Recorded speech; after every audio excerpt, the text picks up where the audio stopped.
संसद के बजट सत्र से पहले आज केंद्र सरकार ने सदन के सुचारू संचालन के लिए बुलाई सर्वदलीय बैठक। कल राष्ट्रपति द्रौपदी मुर्मू के अभिभाषण के साथ बजट सत्र की शुरुआत होगी। दिल्ली में ईडी की कार्रवाई के बाद पिछले 24 घंटे से मुख्यमंत्री हेमंत सोरेन को लेकर कोई जानकारी नहीं। मुख्यमंत्री आवास में सत्ता पक्ष के विधायकों की हुई बैठक आज भी रहेगी जारी। स्नातक स्तरीय संयुक्त प्रतियोगिता परीक्षा प्रश्न पत्र लीक मामले में अभ्यर्थियों का प्रदर्शन। 4 फरवरी की परीक्षा समीक्षा के बाद होगा निर्णय। और उत्तर भारत में पश्चिमी विक्षोभ की वजह से झारखंड के कई जिलों में कल से अगले 2 दिनों तक बारिश होने की संभावना। मैदानी इलाकों में छाया रहेगा कोहरा।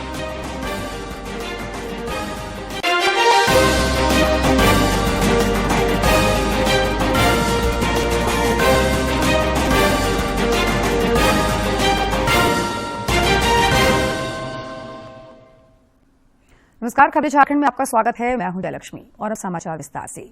देश आज राष्ट्रपिता महात्मा गांधी को उनकी 76वीं पुण्यतिथि पर श्रद्धांजलि अर्पित कर रहा है। इस दिन को शहीद दिवस के रूप में भी मनाया जाता है। 30 जनवरी 1948 को उनकी हत्या कर दी गई थी। दिल्ली में राष्ट्रपिता की समाधि राजघाट पर सर्वधर्म प्रार्थना सभा आयोजित की जा रही है। भारत छोड़ने के लिए मजबूर किया, बल्कि लोगों के जीवन में बदलाव के लिए भी काम किया। उन्होंने दुनिया भर में अहिंसा परमो धर्मः का संदेश भी दिया। गांधी जी स्वतंत्रता आंदोलन से तो जुड़े ही थे, बल्कि गांधी जी धार्मिक ग्रंथों का भी पाठ किया करते थे, जिसका उनके जीवन पर गहरा प्रभाव पड़ा। बापू भजन भी सुनते थे। वैष्णव जन तो तेने कहिए बापू को सबसे प्रिय था। जिस दिन महात्मा गांधी का निधन हुआ था, उसे हम शहीद दिवस के तौर पर मनाते हैं। इस मौके पर राजधानी दिल्ली के राजघाट स्थित गांधी जी की समाधि पर श्रद्धा सुमन अर्पित किए जाते हैं।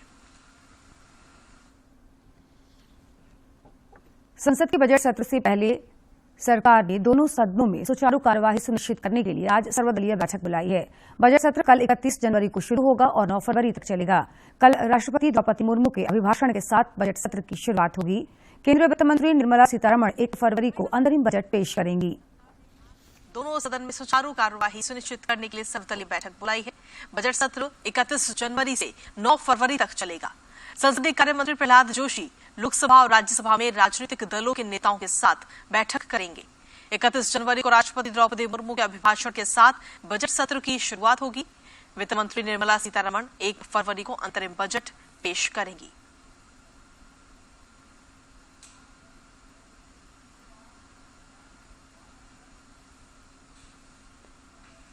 तो आज ये अहम बैठक होनी है, सर्वदलीय ये बैठक रहेगी। 31 जनवरी को राष्ट्रपति का अभिभाषण होगा और उनके अभिभाषण के साथ में संसद के सत्र की शुरुआत होगी। वहीं बीते कल राष्ट्रपति द्रौपदी मुर्मू के संबोधन के साथ बजट सत्र की शुरुआत होगी। वित्त मंत्री निर्मला सीतारमण अंतरिम बजट 1 फरवरी को पेश करेंगी। लोकसभा चुनाव चूंकि इस साल है, इसलिए जो सरकार चुनकर आएगी वो चुनाव के बाद पूर्ण बजट पेश करेगी। दरअसल जिस साल देश में लोकसभा के चुनाव होने वाले होते हैं, उस साल वित्त मंत्री अंतरिम बजट पेश करती हैं। ये बजट देश की अर्थव्यवस्था को बिना किसी परेशानी के आगे बढ़ाने में मदद करती है। इस बजट में पूरे साल की जगह पर आगामी वित्त वर्ष के कुछ महीनों को कवर किया जाता है। निर्वाचन आयोग ने 15 राज्यों की 56 राज्यसभा सीटों के लिए चुनाव की घोषणा कर दी है। अधिसूचना 8 फरवरी को जारी होगी। नामांकन पत्र भरने की अंतिम तिथि 15 फरवरी है तथा मतदान 27 फरवरी को होगा। उत्तर प्रदेश से 10, महाराष्ट्र और बिहार से 6-6 सीट, पश्चिम बंगाल और मध्य प्रदेश से 5-5 सीट, गुजरात और कर्नाटक से 4-4 सीट, आंध्र प्रदेश, तेलंगाना, राजस्थान और ओडिशा से 3-3 सीट तथा उत्तराखंड, छत्तीसगढ़, हरियाणा तथा हिमाचल प्रदेश से 1-1 सीट के लिए वोट डाले जाएंगे। केंद्रीय मंत्री अश्विनी वैष्णव, भूपेंद्र यादव, पुरुषोत्तम रूपाला, मनसुख मांडविया, धर्मेंद्र प्रधान, नारायण राणे, राजीव चंद्रशेखर, एल मुरुगन, वी मुरलीधरन तथा भाजपा अध्यक्ष जगत प्रकाश नड्डा और अन्य सांसदों का इस वर्ष अप्रैल में कार्यकाल पूरा हो रहा है। इधर प्रवर्तन निदेशालय ईडी की टीम नई दिल्ली में स्थित मुख्यमंत्री हेमंत सोरेन के आवास पर कल पूछताछ के लिए गई थी। ईडी की इस कार्रवाई के बाद सत्ता पक्ष के विधायक कल सीएम आवास में जुटे थे। सभी विधायकों को आज भी रांची में जुटने के लिए मुख्यमंत्री सचिवालय की ओर से कहा गया है। सत्ता पक्ष के विधायकों की बैठक आज रांची में होगी। इधर राज्यपाल सीपी राधाकृष्णन ने कहा कि संविधान के संरक्षक के रूप में राज्य की पूरी स्थिति पर उनकी नजर है और राज्य में राजनीतिक हालात के मद्देनजर राजभवन के लिए विकल्प खुले हैं। 24 घंटे से नहीं मिल पा रही। दिल्ली में सीएम आवास और झारखंड भवन में ईडी की दबिश के बाद से मुख्यमंत्री की लोकेशन की कोई जानकारी अभी तक नहीं मिली है। हेमंत सोरेन को लेकर दिल्ली से रांची तक गहमा गहमी जारी है। इसी बीच जेएमएम की ओर से कहा जा रहा है कि ईडी के समन पर कल सीएम जवाब देने के लिए उपलब्ध रहेंगे। ईडी को ईडी की ओर से पिछले कई दिनों से मुख्यमंत्री हेमंत सोरेन को पूछताछ के लिए 10वां समन जारी किया गया था। उधर मुख्य विपक्षी दल भाजपा ने हेमंत सोरेन पर ईडी के सवालों से बचने के लिए इधर उधर भागने का आरोप लगाया है, जबकि सत्ता पक्ष के मंत्री और विधायक कल देर रात तक सीएम आवास में जुटकर बैठक करते रहे हैं। आज भी सीएम आवास में बैठक होने की संभावना है। उधर राज्यपाल ने कहा कि संविधान के संरक्षक के रूप में हालात पर मेरी नजर है। इसी बीच बीजेपी हेमंत सोरेन समेत विपक्षी गठबंधन के तमाम नेताओं को लेकर कई तरह के सवाल उठा रही है। भ्रष्टाचारी शिष्टाचार, अगर कोई पकड़े तो हम चिल्लाए अत्याचार अत्याचार, खेले विक्टिमहुड कार्ड, यही नारा है इंडी गठबंधन का। बताइए, भ्रष्टाचार ही इनका शिष्टाचार है। एक मुख्यमंत्री झारखंड के, वो मिल नहीं रहे, 9-9 10-10 बार समन जाते हैं, समन का जवाब नहीं देते हैं। दूसरे मुख्यमंत्री दिल्ली के केजरीवाल जी, उनको भी कहीं समन जाते हैं तो वो समन पर ही सवाल खड़े कर देते हैं, एजेंसी पर सवाल खड़े कर देते हैं। तीसरी टीएमसी शाहजहां जैसे उनके नेता है कि ईडी जाती है जांच करने, एजेंसी जाती है जांच करने, तो एजेंसी पर हमला करवा देते हैं। इस प्रकार के नेता सांसद सुदर्शन भगत ने लोहरदगा में दिशा की बैठक में योजनाओं के क्रियान्वयन का हाल जाना और जरूरी दिशा निर्देश दिए। उन्होंने पीवीटीजी समुदाय के आर्थिक शक्तिकरण के लिए समुदाय को पशुपालन, बागवानी और मधुमक्खी पालन से जोड़ने का सुझाव दिया। लोहरदगा में दिशा की बैठक में सांसद सुदर्शन भगत ने विकास योजनाओं की समीक्षा करते हुए विशेष रूप से कमजोर जनजातीय समूह पीवीटीजी समुदाय के आर्थिक शक्तिकरण पर बल दिया। उन्होंने कहा कि पीवीटीजी समूह को पशुपालन, बागवानी और मधुमक्खी पालन के क्षेत्र से जोड़े जाने की आवश्यकता है। श्री भगत ने विकास और जन कल्याण के कार्यों में बैंकों के योगदान पर संतोष व्यक्त करते हुए स्वयं सहायता समूहों को अधिक से अधिक ऋण उपलब्ध कराने और उन्हें प्रोत्साहित करने पर बल दिया। योजनाओं का हमने समीक्षा लिया है कि काम किस प्रकार के चल रहे हैं, कौन सा काम कहाँ पर फंसा है, कहाँ पर रुका पड़ा है, किन कार्यों में गति थोड़ी स्लो है, धीमी है, और किन किन योजनाओं के बारे में ग्रामीणों की शिकायत है। श्री भगत ने कहा कि सब्जियों के लिए यह क्षेत्र बेहद उत्पादक के रूप में उभरा है। ऐसे में लोहरदगा में कृषि और वनोपज को अधिक बढ़ावा देने की जरूरत है। उन्होंने कृषि विज्ञान केंद्र का बेहतर उपयोग करते हुए किसी एक गांव को जैविक खेती के लिए मॉडल के रूप में विकसित करने का सुझाव दिया।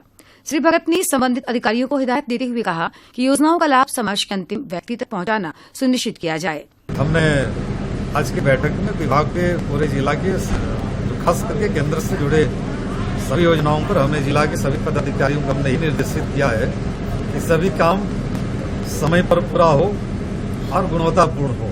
इस दौरान उपायुक्त डॉक्टर बागमारे प्रसाद कृष्ण ने जोर देकर कहा कि सामूहिक प्रयास से जिला प्रशासन विकास के लक्ष्यों की प्राप्ति के लिए पूरी संजीदगी से जुटा है। दिशा के विभिन्न सदस्यों ने क्षेत्र से जुड़ी हुई कई समस्याओं को रखा, उन समस्याओं को नोट कर लिया गया है और उन समस्याओं का निराकरण करने की हम लोग कोशिश करेंगे। बैठक में पुलिस अधीक्षक हारिस बिन जमा और उप विकास आयुक्त दिलीप प्रसाद सिंह शेखावत समेत अन्य अधिकारी उपस्थित थे। लोहरदगा से आसिफ रजा की रिपोर्ट। प्रधानमंत्री के कार्यक्रम परीक्षा पे चर्चा को रामगढ़ के स्कूली बच्चों ने भी ध्यानपूर्वक सुना। रामगढ़ के भुरकुंडा स्थित केंद्रीय विद्यालय के विद्यार्थियों ने पीएम की इस पहल की सराहना की। के लिए बच्चों के सामने सबसे जो चुनौती रहता है परीक्षा, विजय बनाए तभी तो। परीक्षा की चर्चा वाले जो प्रोग्राम है उससे मैं कहना चाहती हूँ कि ये प्रोग्राम हम सभी छात्र छात्राओं को बहुत ही ज्यादा मोटिवेट करता है। परीक्षाएं हमारी हमेशा होती रहती है, तो हमें परीक्षाओं को में अच्छा करने के लिए हमेशा हमें पहले से ही तैयार रहना होगा। प्रधानमंत्री जी का परीक्षा पे चर्चा का जो प्रोग्राम है वो बहुत ही हम बच्चों को मोटिवेट करता है। इस वजह से हमें और ज्यादा अच्छा बेहतरीन प्रदर्शन करने का मनोबल बढ़ता है और मोटिवेशन मिलता है। और बहुत ही अच्छी पहल है, क्योंकि जैसे हम देखते हैं कि नॉर्मली भी जो बच्चे हैं एग्जाम के टाइम पे बीमार हो जाते हैं, स्ट्रेस हो जाते हैं, तो ये उनके अंदर एक एनर्जी फील कर देता है कि नहीं, हमें डरना नहीं है परीक्षा से। जैसे मोदी जी कहते हैं परीक्षा से डरना नहीं है, परीक्षा से लड़ना है। इधर परीक्षा पे चर्चा कार्यक्रम में गढ़वा के बच्चों ने भी प्रधानमंत्री को सुना और उनसे परीक्षा के तनाव को कम करने के गुरु मंत्र लिए।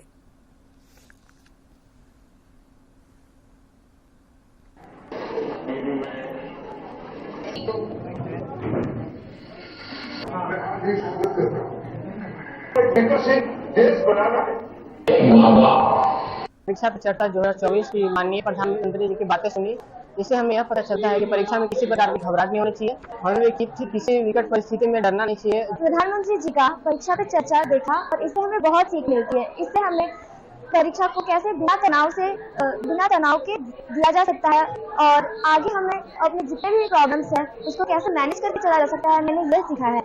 और मैं आज परीक्षा पे चर्चा देखी जिससे हमें बहुत कुछ सीखने को मिला। इससे हमारे हौसले भी बुलंद हुए हैं। झारखंड सामान्य स्नातक योग्यताधारी संयुक्त प्रतियोगिता परीक्षा 2023 के प्रश्न पत्र लीक मामले को लेकर राज्य भर में अभ्यर्थियों का विरोध प्रदर्शन जारी है। अभ्यर्थियों की मांग है कि प्रश्न पत्र लीक मामले में सीबीआई जांच कराई जाए। इससे पहले कल प्रश्न पत्र लीक मामले में झारखंड कर्मचारी चयन आयोग जेएसएससी के प्रभारी सचिव मधुमिता कुमारी ने नामकुम थाने में अज्ञात लोगों के विरुद्ध प्राथमिकी दर्ज कराई। वहीं 4 फरवरी को होने वाली परीक्षा पर अब समीक्षा के बाद जेएसएससी की ओर से निर्णय लिया जाएगा। जमशेदपुर के गोलमोरी स्थित अपर नियोजालय कार्यालय परिसर में 1 दिवसीय दंतोपंत ठेंगरी रोजगार मेले का आयोजन किया गया, जिसमें जमशेदपुर के 18 कंपनियों के माध्यम से युवाओं को रोजगार प्रदान की जाएगी। जमशेदपुर नियोजन पदाधिकारी प्रियंका भारती ने बताया कि इसमें लगभग 500 अभ्यर्थियों ने आवेदन दिए हैं, जिन्हें जमशेदपुर के 18 विभिन्न कंपनियों एवं बड़े व्यावसायिक प्रतिष्ठान के द्वारा 1000 वैकेंसी के माध्यम से रोजगार उपलब्ध कराई जाएगी। नियोजन कार्यालय में रोजगार मेला का आयोजन किया गया है, जिसमें टोटल 18 कंपनी पार्टिसिपेट की हैं और जिनके द्वारा लगभग 1000 के लगभग में वैकेंसी उपलब्ध कराया गया है। और ये वैकेंसी जो है वो सभी यही जमशेदपुर की ही हैं, बाहर की कंपनी नहीं है। और साथ ही सभी प्रकार के क्वालिफिकेशन को दिया गया है, जैसे ITI, matric pass, graduation, ITI का ऑल ट्रेड, फिटर हो गया, इलेक्ट्रीशियन हो गया, मतलब सभी लोगों को ध्यान में रखते हुए वैकेंसी का कलेक्शन किया गया है। जमशेदपुर में जल संसाधन विभाग के सचिव प्रशांत कुमार ने जमशेदपुर के स्वर्णरेखा नदी के किनारे अतिक्रमण और दलमा इको सेंसिटिव जोन की गतिविधियों पर औचक निरीक्षण किया।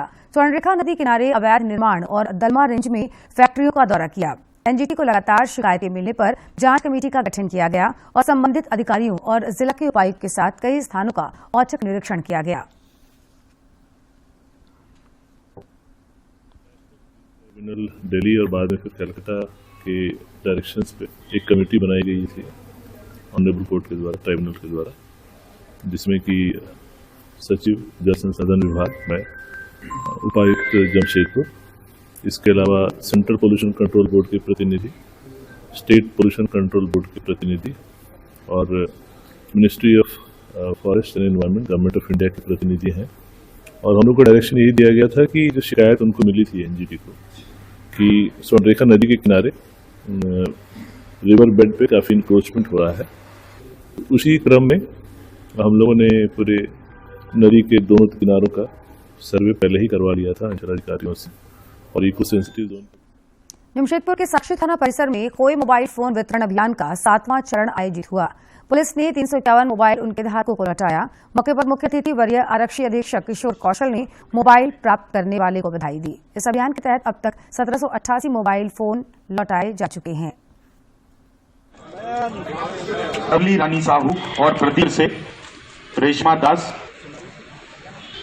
थोड़ी तत्परता के साथ सभी लागू 351 मोबाइल फोन हम लोग आज इनके जो असली मालिक हैं उन तक पहुंचा रहे हैं और इसके पूर्व भी इस तरीके के 6 बार अभियान चल चुके हैं। कुल मिलाकर के लगभग 1800 फोन इस तरीके से हम लोगों ने अभी तक लोगों के पास पहुंचाया है और ये प्रयास लगातार जारी है और उसमें कई थाना प्रभारियों का भी बहुत उल्लेखनीय योगदान रहा है। तो ये अभियान लोगों के चेहरे पर खुशी भी लाती है और कहीं न कहीं संतुष्टि भी देती है पुलिस पदाधिकारी होने के नाते। और अब देखते हैं फटाफट अंदाज में जिलों की खबरें।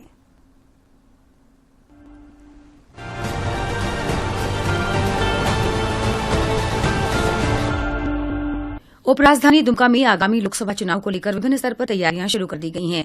इस सिलसिले में पुलिस उपाधीक्षक मुख्यालय के नेतृत्व में जिले के सभी पुलिस निरीक्षक और थाना प्रभारियों की बैठक हुई और सुरक्षा से जुड़े विभिन्न पहलुओं पर चर्चा हुई। रांची संसदीय क्षेत्र से सांसद संजय सेठ के उत्कृष्ट कार्य और बेस्ट एमपी आइकन अवार्ड को लेकर चेंबर ऑफ कॉमर्स के द्वारा सम्मान समारोह का आयोजन किया गया। इस दौरान सामाजिक संस्थाओं से जुड़े सैकड़ों प्रतिनिधि मौजूद थे। धनबाद में प्रधानमंत्री, मुख्यमंत्री और कांग्रेस नेता राहुल गांधी का कार्यक्रम प्रस्तावित है। जिला प्रशासन इस सिलसिले में तैयारियों में जुटा है। उपायुक्त द्वारा बैठक आयोजित कर पदाधिकारियों के बीच कार्यों का भी आवंटन किया गया है ताकि बेहतर तरीके से सभी चीजें संपन्न हों। धनबाद में सड़क सुरक्षा माह के तहत हीरापुर स्थित रुक्मिणी कृष्ण बाल विहार स्कूल के विद्यार्थियों को सड़क सुरक्षा के बारे में विस्तृत जानकारी दी गई। इस क्रम में धनसार चौक और पुराना बाजार में नुक्कड़ नाटक के जरिए लोगों को जागरूक भी किया गया। खूंटी उपायुक्त ने जिला स्तरीय समन्वय समिति की बैठक में योजनाओं के क्रियान्वयन की समीक्षा की तथा जरूरी निर्देश दिए। उन्होंने जिला और प्रखंड स्तर पर कार्यों के उचित अनुश्रवण एवं आमजनों को योजनाओं से लाभान्वित करने की हिदायत दी। कोडरमा में मतदाता सूची विशेष संक्षिप्त पुनरीक्षण के तहत मतदाता सूची का प्रकाशन किया जा चुका है। उपायुक्त ने जानकारी दी कि मतदाताओं की सुविधा के लिए जिले में 3 और 4 फरवरी को प्रातः 10 से शाम 4 बजे तक प्रत्येक मतदान केंद्रों पर बीएलओ मतदाता सूची के साथ मौजूद रहेंगे। प्रखंड परिसर कोडरमा में जिला स्तरीय किसान मेला सह उद्यान प्रदर्शनी आयोजित हुई। इस दौरान उपायुक्त ने किसानों को सम्मानित किया, साथ ही कृषकों को सरकारी योजनाओं का लाभ उठाने के लिए प्रेरित किया। सरायकेला उपायुक्त ने अबू आवास योजना में प्राप्त आवेदनों के भौतिक सत्यापन को लेकर संबंधित पदाधिकारियों के साथ आयोजित समीक्षा बैठक में सभी योग्य लाभुकों का चयन सुनिश्चित कर योजना का लाभ प्रदान करने का निर्देश दिया। जामताड़ा में जिला खनन टास्क फोर्स की बैठक हुई, जिसमें पूर्व में दिए गए निर्देश के अनुपालन की समीक्षा हुई। इस दौरान संबंधित अधिकारियों को अवैध खनन पर रोक लगाने के लिए आवश्यक दिशा निर्देश दिए गए। दुमका पुलिस अधीक्षक कार्यालय के सभागार कक्ष में पॉक्सो एक्ट पर 1 दिवसीय सेमिनार का आयोजन हुआ। इस दौरान वक्ताओं ने बच्चों के खिलाफ लैंगिक अपराध की रोकथाम के लिए जन जागरूकता पर बल दिया।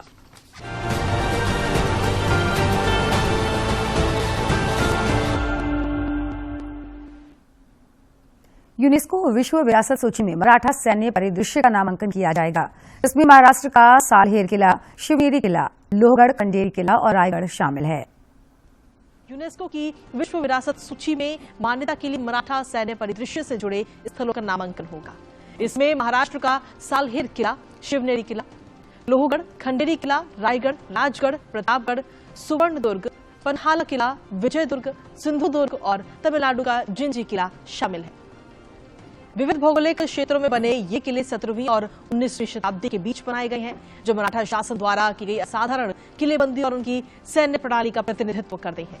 मंत्रालय ने कहा कि महाराष्ट्र में 390 से ज्यादा किले हैं, जिनमें 12 किले भारत के मराठा सैन्य परिदृश्य के तहत चुने गए हैं। इनमें से 8 किले भारतीय पुरातत्व सर्वेक्षण द्वारा संरक्षित हैं।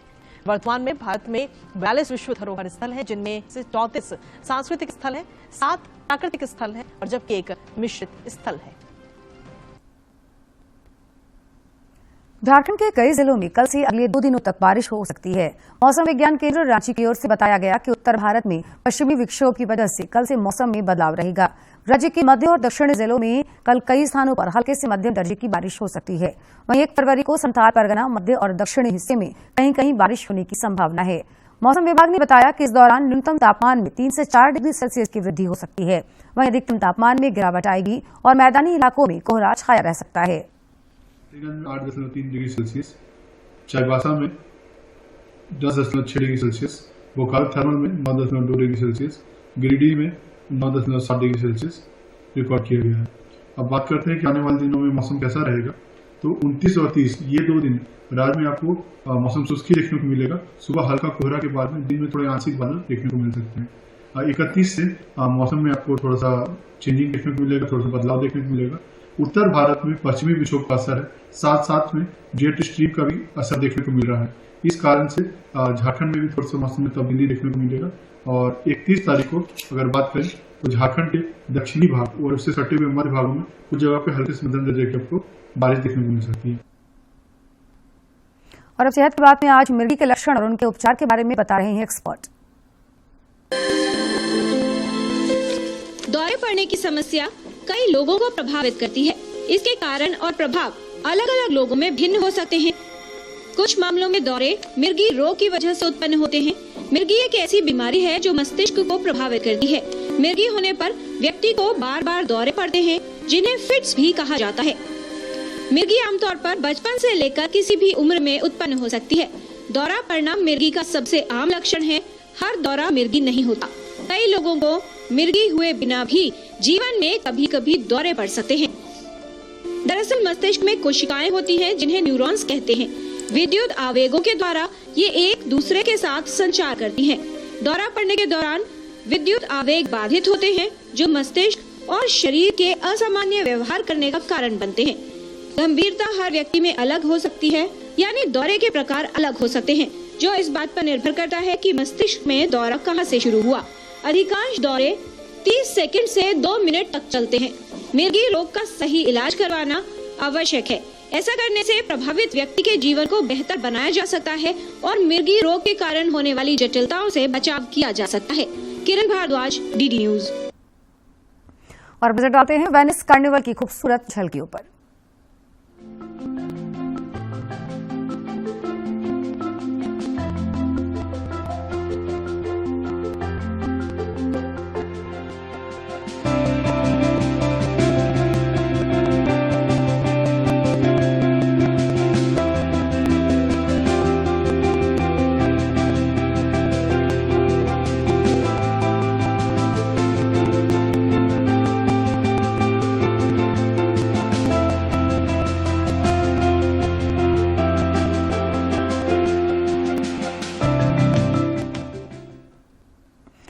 दिल्ली के विजय चौक पर बिटिंग रिट्रीट 2024 समारोह का आयोजन किया गया।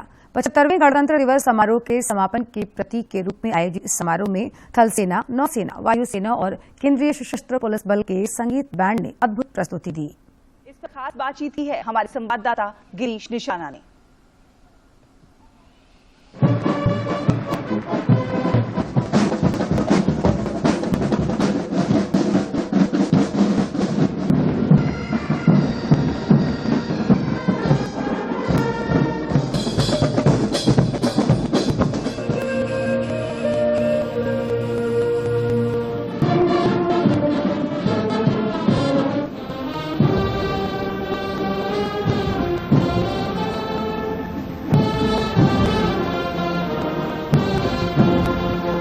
पिछहत्तरवें गणतंत्र दिवस समारोह के समापन के मौके पर आयोजित बीटिंग द रिट्रीट कार्यक्रम में भारतीय धुनों को सुना गया। किस तरह से लगा लोगों को, आइए बात करते हैं। सभी धुनें बहुत अच्छी थी, बहुत ही भव्य यहाँ का माहौल है, सारे जहाँ से अच्छा।